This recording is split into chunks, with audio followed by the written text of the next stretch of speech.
Ironically, that same blog post actually showed that women are more likely to be open to messaging men they see as less attractive, whereas men are more likely to only message women they rate as more attractive to themselves. So it showed that even though women rate most men as below average, they are much more likely to message them anyway. Oh my god. You know, how clueless are you? By far the most tangible evidence the manosphere has for modern day hypergamy is from dating apps. Yeah, that's it. Data from dating apps. The data from dating apps is unreliable, but this is a stupid argument because we're talking about statistics from dating apps to reflect the world of online dating. Where does she expect the statistics of online dating to come from? CNN? The Southern Law Poverty Center? The World Economic Forum?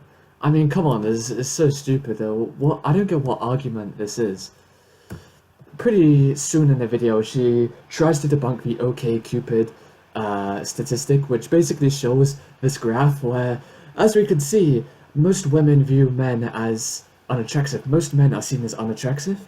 Is that the reason why women mostly message unattractive men is because women themselves view the men as unattractive in the first place. So women create the problem in the first place, but then they try to solve it by messaging the men who they deem unattractive in the first place. If you look here on the graph, the blue line is the messages sent to men, the dotted line is where male are rated by women. But the problem is that these two lines are heavily disaligned. Look at them. Look at the peaks here.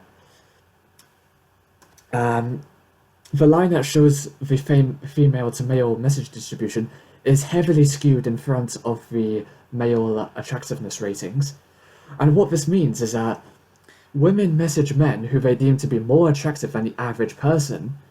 If you look at the peak on this dotted line, the average male seems to be the average male has an attractiveness of 0.75, but the average male who is messaged by a woman is rated, let's say, 1.5.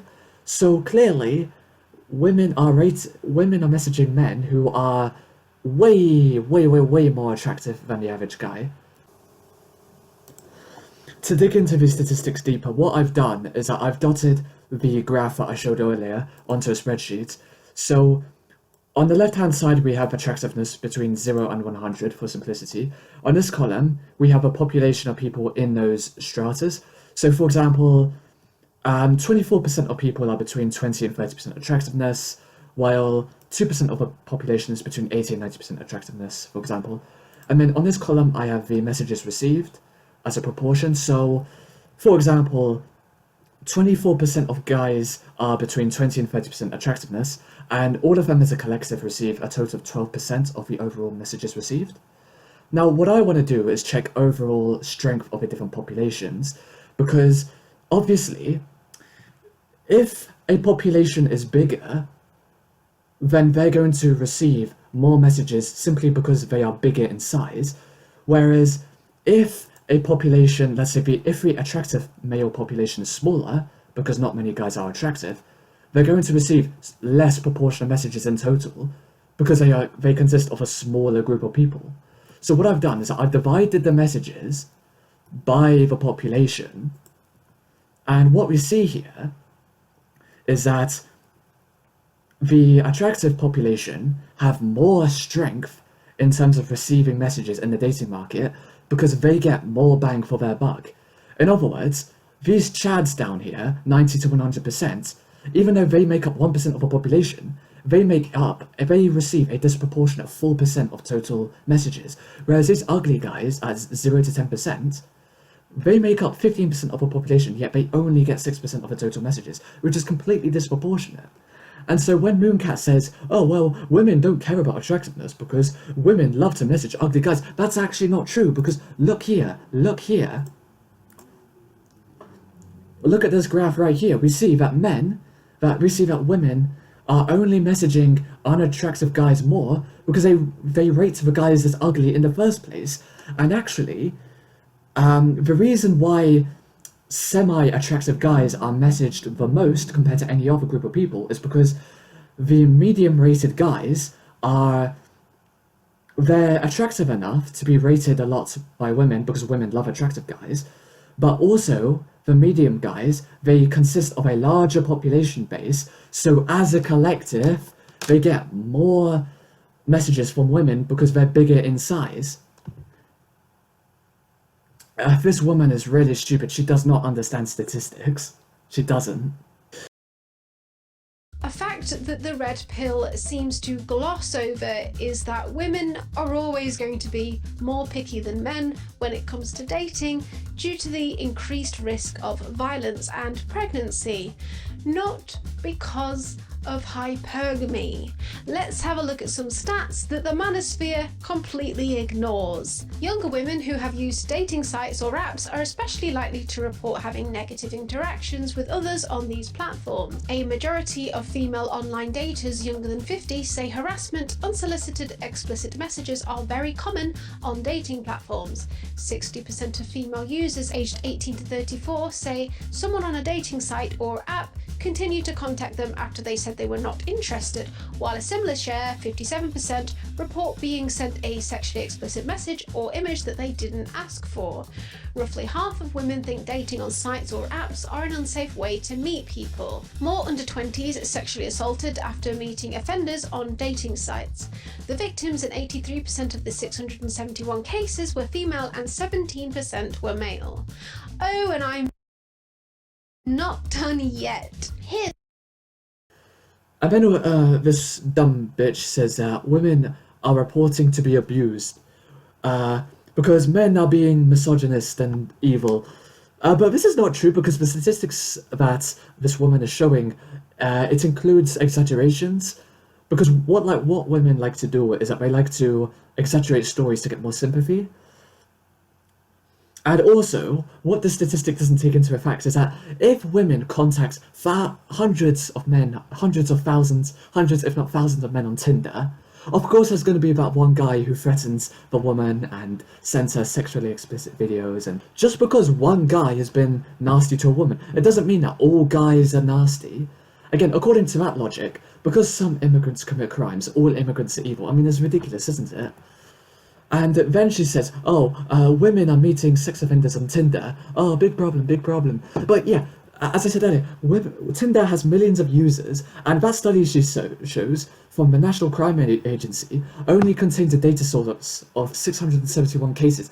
671 cases is nothing when you take into account that Tinder has millions of users.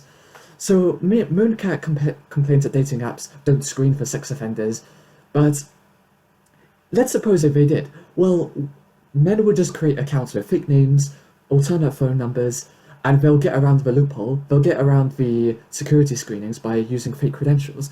So, like it or not, Tinder has to have people who may or may not be sex offenders. There's nothing you can do about that. Oh yeah, then she says, Lucky you, ladies. While Tinder makes men pay for the slight hope of more matches, you'll have to pay for the assurance that you won't be assaulted. And even then, it's not guaranteed. matches, but this cunt doesn't understand, this retarded cunt doesn't understand that she doesn't understand that in today's world, not many people are sex offenders. And then this bitch says, dating apps don't represent real life. Well, maybe not, but what technology does do is it exaggerates human nature, like in Black Mirror. You ever seen that TV show, Black Mirror? Technology is not the root of our problems. It's human nature that is the root of all of our problems, but technology exaggerates human problems. She says things like, women have negative experiences more than men, so they leave Tinder. Whoa, but where's the source for that? Where is your statistical evidence that says that because women have negative experiences on Tinder, they leave the dating market? Where does this statistic come from? She doesn't include the statistic. And then she says, there's a negative cyclical loop in Tinder where because women are more picky, men have less matches, men swipe more, and this excessive abundance that women have causes women to be more pickier due to the abundance. I agree, but the problem here is that women are not picky because of men being misogynist, racist, rapists. the women are being more picky because they only think that 19% of men are attractive and they think that the other 80% are ugly. And yeah, look at the graph. You saw that graph I showed on OkCupid. That literally says what I just showed on the screen. Finally, bad experiences are causing women to leave the dating apps. Where's the source? Where is your statistics? She just, like, when I edit the video, I'll be sure to include the video where the snippet where she says that. But there's no statistical evidence to say that. What Munecat loves to do is that she likes to feature a bunch of statistics, and then what she does is that she comes up with these non sequitur conclusions to justify her conclusion. That they love to point to is this one, which shows that almost a third of men are now reporting no sex in the last year. But zooming out and looking at the rest of this data that this graph comes from, it shows that the amount of men sleeping with over 3 women in the last year is still more than the amount of women doing the same. On the whole, men are still being more promiscuous than women, which doesn't track with their 80% of women sleeping with all of the Chads theory. The data. The next part on her video, she says, men are reported to sleep more than women, so it's actually men who are being more promiscuous, not the women. But here's the problem, right? On the graph that Munecat has showed, it's not reliable because you can't trust what women says. Women lie!